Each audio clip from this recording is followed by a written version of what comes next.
In this video, we will review the company structure module.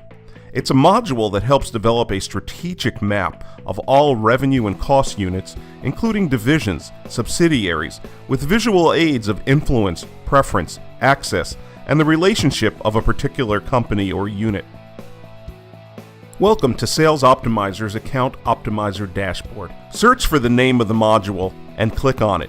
Here, if you click on Yes, the chart will auto-populate based upon the account hierarchy you have already built in Salesforce.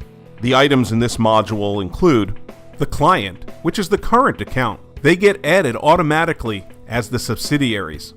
You also have the ability to add support and revenue units, such as the marketing department or the legal department. These units are not created as accounts in Salesforce. Also, any partner that may be included and working with the account.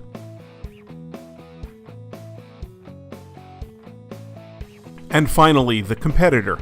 Let's add one competitor, since there is currently none included in the chart.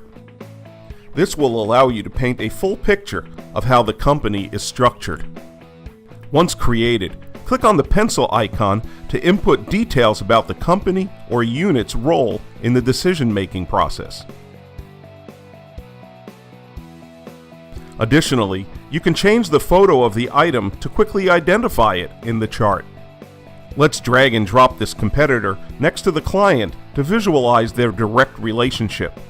Finally, you can use these buttons in the upper left to zoom in, zoom out, and center all of the items to fit on your screen.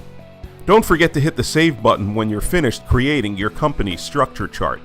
If you have any questions, please feel free to contact us at salesoptimizer.com.